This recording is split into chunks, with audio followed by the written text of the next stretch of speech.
ये कहानी आपको आपके अपने सोच से परे ले जाएगी। ये कहानी दो इंसान की है, सुरेश वर्मा और टीटू सिंह। क्या हो मैं आपको बताऊं कि ये दोनों एक ही इंसान है, मगर अलग अलग काल से। आज हम सुनने वाले हैं the curious case of Titu Singh Turan. 1983 28 अगस्त, आगरा के एक मशहूर शहर मथुरा। रात के तकरीबन 8 बज रहे थे। सुरेश वर्मा, जिसकी अपनी दुकान थी, रेडियो की दुकान, सुरेश रेडियो कहकर काम खत्म करने के बाद सुरेश अपने दुकान बंद करके घर जाने की तैयारी में लगता है। सुरेश वर्मा अपने दुकान के एक स्टाफ से कहता है, अशोक जी। तुम दुकान बंद कर दो, मैं बाहर गाड़ी साफ कर रहा हूँ, दुकान की चाबी दे देना। ये टीवी अंदर कर लेते हैं, तब तक आप साफ कर लो। हाँ हाँ ठीक है। 35 साल का सुरेश, शादीशुदा, उसके 2 बच्चे भी थे। उसका व्यवहार बड़ा अजीब सा था। वो हर छोटी छोटी बातों पर जल्द ही गुस्सा हो जाने वाला व्यक्ति था। उसकी दुकान बड़े जोरों शोरों से चलती थी। उसके पास एक महंगी फिएट गाड़ी भी थी। सुरेश अपने दुकान से निकलकर अपनी गाड़ी साफ करता है। उसका दुकान बहुत बरसों से चला आ रहा था। उसका बिजनेस बहुत ही अच्छा चल रहा था, मगर उसके साथ कुछ ऐसा होगा, उसे इस बात की खबर नहीं। अशोक, जो सुरेश के दुकान में काम करता था, वो चाबी लाकर सुरेश को देता है और कहता है, सुरेश भैया, हाँ चाबी, मैं चलता हूँ। हाँ ठीक है। सुरेश अपनी महंगी फिएट कार में बैठता है और उसे स्टार्ट कर अपने घर की तरफ जाने लगता है। उसे अपनी गाड़ी में गाने चलाने का बड़ा शौक था। वो अपना पसंदीदा गाना चलाता है और घर की तरफ जाने लगता है। घर के दरवाजे के पास पहुंचते ही वो हॉर्न बजाता है। हॉर्न बजते ही एक शख्स कोने से निकलकर अपनी बंदूक तानकर उसके सामने आता है और गोली चलाता है। उसकी गाड़ी की कांच टूटती है और गोली सीधे सर पर जा लगती है। जब तक उसके घर से कोई आता, उससे पहले सुरेश अपनी जान खो बैठता है। 2 हत्यारे सन्नाटे का फायदा उठाकर वहां से भाग जाते हैं। सुरेश की पत्नी और उसके माता पिता जोर की आवाज सुनकर दौड़कर नीचे आते हैं। सुरेश की गाड़ी को देखकर जल्दी से गाड़ी के पास आकर देखते हैं, सुरेश बेजान गाड़ी के सीट पर पड़ा था। 1983 10 दिसंबर, दिल्ली का एक छोटा सा गांव, एक मिलिट्री हॉस्पिटल में गरीब सिंह परिवार अपने 7वें बच्चे को जन्म देता है, जिसका नाम टीटू सिंह तुरन रखा जाता है। टीटू अपने पैदाइश के वक्त से ही आम बच्चे से बहुत अलग लगता था। कुछ 1.5 साल बीतते हैं। अब टीटू बोलने की हालत में था। अचानक एक शाम टीटू अपनी माँ से कहता है, तुम मेरी माँ नहीं हो, मुझे अपने माता पिता के पास जाना है। टीटू की माँ ये सुनकर चौंक जाती है, पर वो ये चीज टीटू का बचपन समझकर नजरअंदाज करती है।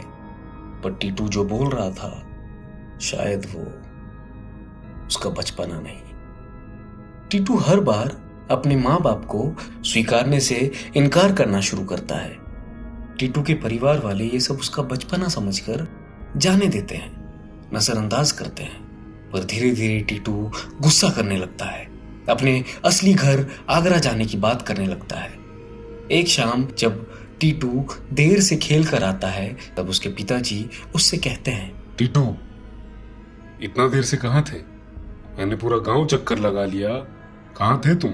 टीटू अपने पिता को गुस्से में बात करता सुन खुद गुस्सा हो जाता है और वो बड़े ही अलग अंदाज में जवाब देता है, मैं तुम्हारा टीटू नहीं हूँ, मुझे यहाँ नहीं रहना है, मुझे अपने घर जाना है। मेरा घर इतना छोटा नहीं है, मैं बंगले में रहता हूँ, मुझे यहाँ नहीं रहना, मुझे अपने घर जाना है। टीटू अपनी माँ की तरफ इशारा करते हुए कहता है, मैं अपनी बीवी को ऐसी फटी साड़ी नहीं पहनाता, वो महंगी अच्छी साड़ी पहनती है। 2 साल का टीटू किसी बड़े शख्स जैसा एक बक्से में अपने कपड़े समेट कर डालने लगता है और धमकी देता है। अगर तुम लोग मुझे मेरे घर नहीं ले गए तो मैं भाग जाऊंगा। टीटू के पिता उसकी ये बातें सुनकर हताश और परेशान हो जाते हैं। वो समझ नहीं पाते आखिर टीटू ऐसा क्यों कर रहा है। टीटू के पिता शांत होते हैं और टीटू से पूछते हैं, बताओ कौन है तुम्हारे असली माता पिता? टीटू भी थोड़ा शांत होता है और कहता है, मेरे माता पिता आगरा रहते हैं। मेरा नाम सुरेश है और मेरा घर आगरा के सदर बाजार में एक बड़ी दुकान भी है, सुरेश रेडियो। उमा मेरी पत्नी मेरा इंतजार देख रही होगी। मुझे मेरे घर जाना है। सिंह परिवार टीटू की बातों से हैरान हो जाते हैं।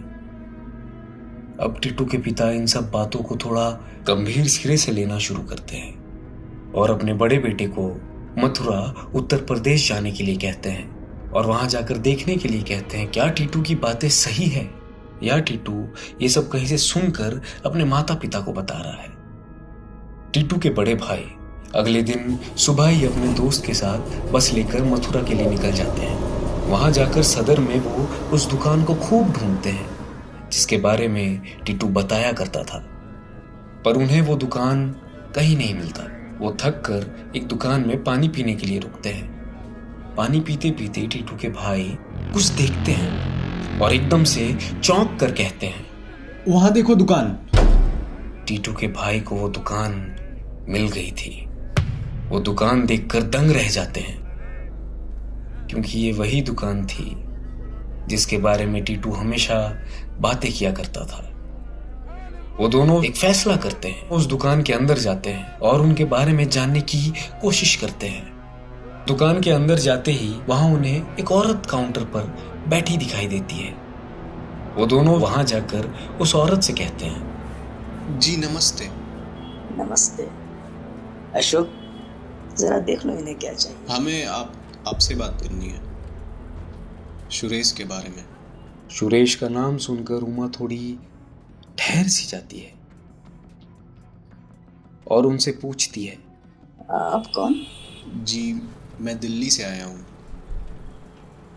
मेरा छोटा भाई टीटू कुछ दिनों से अजीब सी बातें कर रहा है। वो खुद को सुरेश बताता है और कहता है कि मेरी फैमिली आगरा में रहती है और उसका एक दुकान भी है सुरेश रेडियो के नाम से। हम यहाँ उन्हें ही ढूंढने आए हैं और ये पता लगाने आए हैं कि क्या वो सच कह रहा है। क्या? पर सुरेश की मृत्यु हो चुकी है। जी, उसने हमें ये भी बताया है कि वो एक रात दुकान से घर जा रहा था, तब उसे 2 लोगों ने सर में गोली मारकर उसकी हत्या कर दी थी। उसे पहले हॉस्पिटल ले जाया गया और बाद में उसकी अस्थियां पानी में बहा दी गई थी। टीटू के भाई की ये बातें सुनकर उमा घबरा जाती है, फिर खुद को शांत करती हुई कहती है, ये सब जो आप बता रहे हैं शायद ही उसने कहीं पढ़ी होगी और बता रहा होगा। पर वो सिर्फ 2 साल का है। उसे अभी ठीक से पढ़ना लिखना नहीं आता। अब उमा परेशान हो जाती है। वो थोड़ी जिज्ञासु थी और दूसरी तरफ उसके मन में ढेरों सवाल भी उठ रहे थे। उमा ने तुरंत अपने सास ससुर को इस बारे में बताया। ये जानकारी मिलते ही वो भी भौचक हो जाते हैं। उन्हें ये जानकर खुशी भी थी कि उनका बेटा वापस आ गया है। हाँ, उनका बेटा सुरेश, मगर टीटू से। मगर कैसे? उमा सुरेश की धर्म पत्नी थी। उमा के सास ससुर आते हैं और टीटू के भाई को सारी बात बताते हैं कि सुरेश की किस तरह से हत्या हुई। टीटू के बड़े भाई इन सारी चीजों को जानकर अचंभे में थे।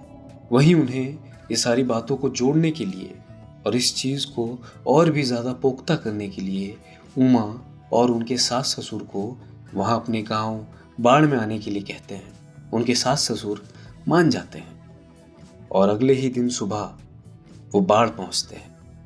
वहां पहुंचते ही बाहर टीटू अपना हाथ धो रहा था। वो आए हुए लोगों को देखकर दौड़कर उनके पास जाता है और कहता है, मेरे घर वाले आ गए, आप अभी तक नहा ही रहे हो?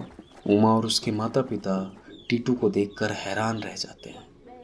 ये 2 साल का लड़का सुरेश के माता पिता को अपना माता पिता बता रहा था और उमा को अपनी पत्नी बता रहा था। टीटू उमा की तरफ देखकर शर्माता है और कहता है, उमा, तुम कैसी हो? बच्चे नहीं आए? उमा टीटू की बात सुनकर कोई जवाब नहीं देती। वो सर हिलाकर हाँ कहती है। सारे लोग आंगन में लगे चारपाई पर जाकर बैठते हैं। टीटू इशारे से उमा को अपनी तरफ बुलाता है और बैठने को कहता है। उमा और उसके सास ससुर ये सब देखकर परेशान हो जाते हैं और टीटू की तरफ देखते रह जाते हैं। दोनों परिवार आज पहली बार एक दूसरे से मिल रहे थे। कुछ देर बाद वो सारी बातें जानने के बाद ये पक्का कर लेते हैं कि ये सुरेश ही है जो दूसरा जन्म लेकर वापस आया है, और वहां से जाने लगते हैं। टीटू भी उठकर उनके गाड़ी की तरफ जाने लगता है और बाहर खड़े उनके सुजुकी गाड़ी को देखकर कहता है, मेरी फिएट कहाँ है? उसे लेकर नहीं आए? मैंने बड़ी दिनों से उसे देखा नहीं है। सुरेश के पिता जवाब देते हैं, हमने वो गाड़ी बेच दी। उसका शीशा गोली लगने के कारण टूट गया था। घर चलते ही मुझे मेरी कार फिर से लेनी पड़ेगी। इसकी चाबी कहाँ है? टीटू इस गाड़ी की चाबी मांगकर इसमें वैसे ही बैठता है जैसे वो पहले बैठा करता था। वो अपने बड़े भाई की मदद से कुछ दूर गाड़ी भी चलाता है। उसके पिता अब जाने के लिए कहते हैं। टीटू जब ये जानता है कि उसे आगरा नहीं ले जाया जा रहा है तो वो अपने पिता से गुस्से में हाथापाई करने लगता है और जाने की जिद करता है। तब टीटू को वहाँ मथुरा ले जाने के लिए उसके माता पिता तैयार हो जाते हैं। उसके बड़े भाई भी उसके साथ मथुरा जाते हैं। एक बार और टीटू को परखने की कोशिश करते हैं। वो गाड़ी को उसके दुकान के पास से जानबूझकर तेजी से आगे बढ़ाता है, पर टीटू कहता है, अरे दुकान तो पीछे ही रह गई, रोको गाड़ी। अब पुख्ता तरीके से उन सबको टीटू की बातों पर यकीन हो जाता है कि सच में सुरेश का पुनर्जन्म है। उसे उसके दुकान में ले जाया जाता है। वहाँ टीटू बड़े शान में अपने चेयर में जाकर बैठता है जहाँ सुरेश बैठा करता था और अपने दुकान के बारे में बताता है जो अब थोड़ी बहुत बदल चुकी थी। सब टीटू की बात बड़ी हैरानी से और बड़े गौर से सुन रहे थे। टीटू सारी बातें सच और सही बता रहा था। सभी के लिए इतनी जानकारी काफी थी कि टीटू की बातों को मान लिया जाए। अब बारी थी सुरेश के कातिलों का पता लगाने की। क्या टीटू को सुरेश के कातिलों के बारे में पता था? क्या सुरेश ने उन्हें मारने से पहले देखा था? इन सब का जवाब अब टीटू के पास था। टीटू ने बताया कि जिस रात उसे गोली मारी गई उस रात उसने उन दोनों में से एक को पहचान लेगा। उसे उसके खूनी का चेहरा याद था। वो उसका ही साथी था जो उसका बिजनेस पार्टनर था। उन दोनों के बीच बिजनेस में हुए झगड़े के कारण उसके पार्टनर ने सुरेश को मार दिया। टीटू के इस बयान को आगरा पुलिस ने भी सीरियसली लिया और 1883 में बंद हुए सुरेश वर्मा केस को रीओपन किया गया। टीटू से बयान लिया गया और उस बयान के तहत उसके मर्डरर को पुलिस उठा लेती है और उसे सख्ती से पूछताछ करती है। पुलिस के पूछताछ के दौरान वो व्यक्ति अपना जुर्म कबूल कर लेता है। बाद में आरोप की पुष्टि करने के लिए टीटू के सर के निशान और सुरेश के सर में लगे गोली के निशान को मैच करवाया जाता है। दोनों निशान हूबहू मिल रहा था। इन सारे सबूतों और टीटू के बयान और डॉक्टर एंटोनियो मिल्स के रिसर्च पेपर को देखकर आरोपी घोषित कर सजा सुनाई जाती है। अब टीटू के पास 2 घर था, 2 परिवार था। टीटू के 2 माता पिता थे। टीटू के इस जन्म के माता पिता को यह डर सताता था कि टीटू उन्हें छोड़कर कहीं चला ना जाए। पिछले जन्म के माता पिता और अपने बीवी बच्चों के पास न चला जाए। भले ही सुरेश की पुनर्जन्म हुई हो, मगर शरीर तो टीटू का ही था, एक बच्चे का। दोनों का मेल कभी संभव नहीं। टीटू अपने असल माता पिता के साथ ही रहने का फैसला करता है।